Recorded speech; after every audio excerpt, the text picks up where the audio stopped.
प्रश्नावली 2.1 का चौथा प्रश्न है, निम्नलिखित संख्या युग्मों का यूक्लिड विभाजन विधि द्वारा महत्तम समापवर्तक एचसीएफ ज्ञात कीजिए। हमने इससे पहले एग्जाम्पल में हमने महत्तम समापवर्तक यूक्लिड विभाजन विधि और उसका अनुप्रयोग, उसके द्वारा एचसीएफ कैसे ज्ञात कर सकते हैं हमने किया, इससे पहले के वीडियो में हमने वो किया था। अब ये चौथा प्रश्न है, तो इस प्रश्न को किस प्रकार से करना है वापस देखते हैं। हम जानते हैं यूक्लिड विभाजन प्रमेय ए बराबर BQ प्लस R होती है। तो जैसे इसका पहला प्रश्न है 210 और 55 दो पूर्णांक संख्या दी है, इनका हमको एचसीएफ ज्ञात करना है। तो हमको क्या करना होता है, जो बड़ी संख्या है उसको A मानना है, जो छोटी संख्या है उसको B मानना है सदैव, चाहे वो बाई ओर लिखी हो चाहे दाई ओर हो। बड़ी संख्या हमेशा A होगी, छोटी संख्या हमेशा B होगी। तो हम यहाँ पर लिखेंगे 210 बराबर 55 गुणा A बराबर B इंटू Q की जगह यानी 55 का भाग देना है 210 में, भागफल जो आएगा वो यहाँ पर लिखा जाएगा। तो 55 में 210 का भाग देंगे, 3 बार गया 165, शेष बचे 45। तो हम यहाँ पर लिखेंगे 3 प्लस शेषफल हो गया 45। यदि यहाँ पर R शून्य आ जाता है तो ये जो भाजक है जो B है वो हमारा एचसीएफ होगा इन दोनों का। यदि शून्य नहीं आता है जैसा B है तो फिर हमें और आगे भाग देना है। तो अब हम क्या करेंगे, अब जो ये जो हमारा भाजक था पहले उसमें, उसको अब हम भाज्य मानेंगे, 55 में भाग देंगे और ये जो शेषफल है इसका भाग देंगे, 45 का भाग देंगे। यहाँ पर ऐसा 45 का भाग देना है अब 55 में, एक बार जाएगा शेष बच गए 10। तो मैंने लिखा 45 का भाग एक बार, शेष बच गए 10। अब यहाँ पर भी शेषफल शून्य नहीं है, इसे फिर से आगे भाग देंगे। अब इस 45 में भाग देंगे, 10 का भाग देंगे, 10 का भाग देंगे 45 में, 4 बार गया, शेष बचे 5। तो यहाँ लिखेंगे 4 और शेष 5। अब भी शेष शून्य नहीं है, इसे फिर से आगे भाग देंगे। अब 10 में भाग देंगे, 5 का भाग 10 में, हम जानते हैं 2 बार जाएगा, पूरा चला जाएगा भाग तो शून्य आ जाएगा। तो यहाँ पे 2 प्लस शून्य। अब यहाँ पर जब 0 आ गया है तो इसका मतलब जो अंतिम भाजक है जो B है, जहां पर R शून्य हो जाता है, जहां R बराबर शून्य हो जाता है वहां पर B है वो एचसीएफ कहलाता है। इससे पहले R है जो शून्य नहीं था किसी में भी। जब तक R शून्य नहीं हो तब तक हमें आगे भाग देना है। जैसे R शून्य हो जाए उस जगह पर जो B है वहां उसका एचसीएफ कहलाएगा। तो उन दोनों पूर्णांकों का एचसीएफ हो जाएगा 5। 210 और 55 का एचसीएफ 5 हो जाएगा। इस तरह से हम यूक्लिड विभाजन प्रमेय के द्वारा हम किन्हीं दो पूर्णांकों का महत्तम समापवर्तक ज्ञात कर सकते हैं। बड़ी संख्या को A मानना है, छोटी संख्या को B, भाग देंगे। जब तक R शून्य नहीं होगा तब तक भाग देते रहेंगे इस प्रकार से। जब R शून्य हो जाएगा उस समय जो B होगा, जो भाजक होगा, वह इनका एचसीएफ कहलाएगा।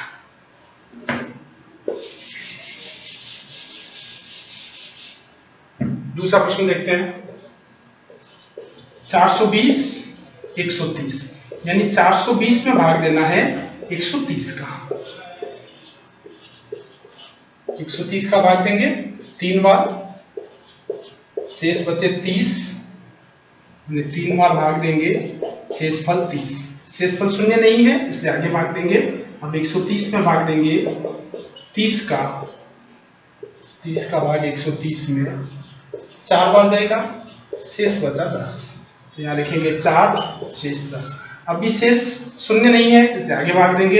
अब 30 में भाग देना है, 10 का भाग 3 बार जाएगा। यहाँ पर देख लेंगे हम, त्रुटि नहीं हो इसलिए 3 बार गया, शेषफल शून्य। शेषफल शून्य आ गया है तो यहाँ पर जो B है वही हमारा एचसीएफ होगा, यानी कि ये 10 है जो एचसीएफ होगा 420 और 130 का।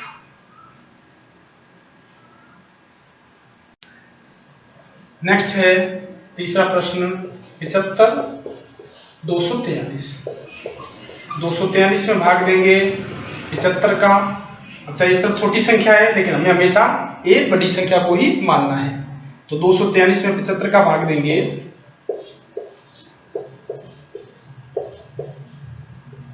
3 बार, 225, शेष बचे 18।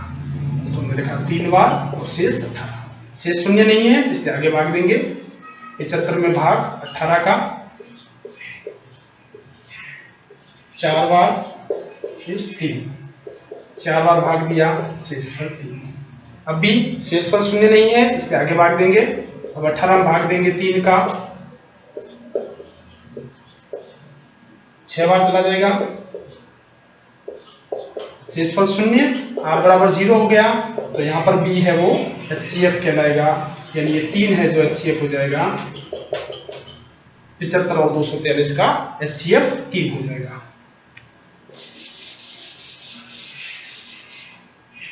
नेक्स्ट प्रश्न है 135 225, यानी हमको 225 में 135 का भाग देना है।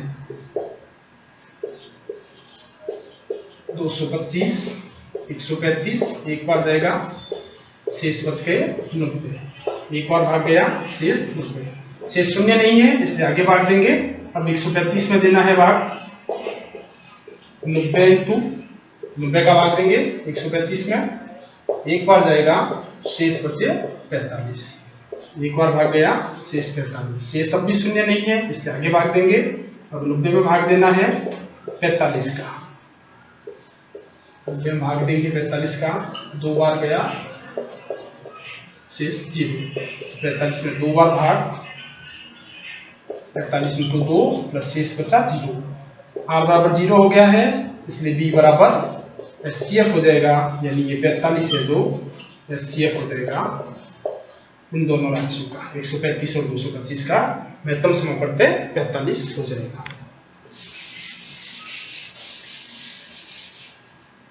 नेक्स्ट 5वां प्रश्न है 196 और 38220। हमको 38220 में 196 का भाग देना है। 38220 196 का भाग देंगे 382 में। एक बार गया, हो गया 6, 17 में से 9 गए 8, तो में से क्या 1, ये 2, ये जाएगा 9 बार। 196 इंटू 9 1764, पीछे बच जाएंगे 98, 0, ये गया 5 बार 980, यानी ये पूरा पूरा भाग चला जाएगा 195 बार और शेष बचेगा 0। जब 196 का भाग देंगे 38220 में, तो ये पूरा पूरा चला जाएगा 195 बार और शेषफल 0 आएगा। जब शेषफल 0 आ गया, r बराबर 0 आ गया, तो b है वो HCF कहलाएगा, यानी 196 हमारा HCF हो जाएगा। इन दोनों राशियों का, दोनों पूर्णांकों का जो महत्तम समापत्ति 196 का। कई बार गलती से जब पहली बार में जाता है तो भागफल 195 को HCF लिख देते हैं, तो गलती नहीं करनी, हमको हमेशा याद रखना है। जब r बराबर 0 होता है तो जो b है वो HCF होता है। b 196 है, इसलिए 196 इसका महत्तम समापत्ति होगा। नेक्स्ट प्रश्न है 5वां, 6ठा 867 और 255। 867 में हमको 255 का भाग देना है।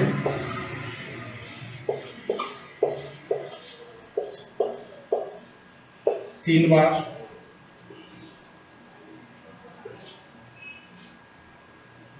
765, पीछे बच गया 102। 3 बार गया, शेषफल बच गया 102। अब 102 में 102 का भाग देंगे 255 में। 255 में 102 का भाग देंगे, ये जाएगा 2 बार, 204, शेष बच के 51। अब 102 में भाग देंगे 51 का, तो जाएगा 2 बार पूरा पूरा, तो 51 2 बार भाग गया और शेषफल 0। शेषफल 0 हो गया, तो यह जो 51 है यही HCF होगा, क्योंकि r बराबर 0 हो गया तो b बराबर HCF होगा। तो इन दोनों राशियों का जो महत्तम समापत्ति है वहां 51 हो जाएगा। तो इस तरह से हम किन्हीं भी दो पूर्णांकों का विपरीत विभाजन प्रमेय द्वारा महत्तम समापत्ति ज्ञात कर सकते हैं। नेक्स्ट देखते हैं 5वां प्रश्न।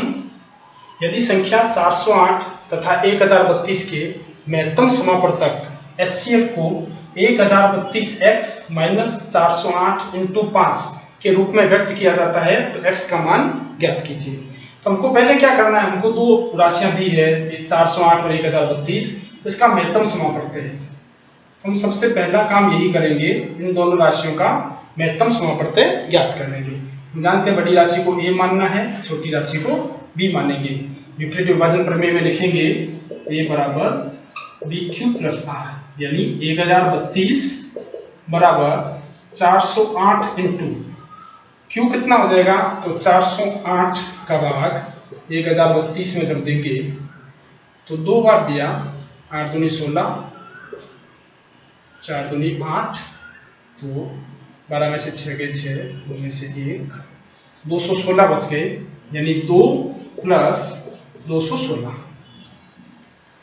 क्योंकि शेषफल शून्य नहीं आया इसलिए फिर से आगे भाग देंगे। अब 408 में भाग देंगे 216 का,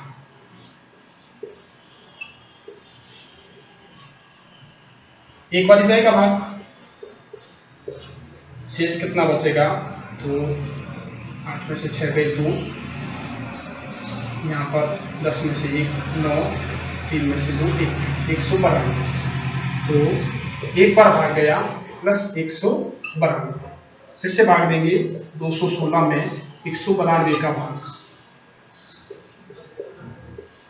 एक बार जाएगा, 6 में से 2 गए 4, 11 में से 9 गए 2, 24 शेष बच जाएंगे, यानी एक बार भाग गया प्लस 24 शेष, फिर से भाग देंगे 192 में 24 का भाग देंगे, तो 192 में 24 का भाग कितनी बार जाएगा, 24 इंटू 8 बार करें, 8 32 का 2 बस लगे 3, 16 तो 19, तो 8 बार भाग चला जाएगा पूरा पूरा, तो 24 इंटू 8 प्लस 0, r बराबर 0 आ गया, तो b है वो HCF कहलाएगा, इसमें जो b है ये 24, तो ये हमारा HCF हो गया इन दोनों राशियों का। 408 और 1032 का महत्तम समापड़ते हो गया 24, तो हमको महत्तम समापड़ते ज्ञात हो गया है। अब हमको प्रश्न में दिया हुआ है कि महत्तम समापड़ते इनके बराबर है इस राशि की, यानी कि 1032 x माइनस 408 गुना 5, इसके बराबर है HCF, यानी कि 24। जो महत्तम समापड़ते है वो इसके बराबर है, प्रश्न में दिया है, तो हमने इसके बराबर लिख दिया 24।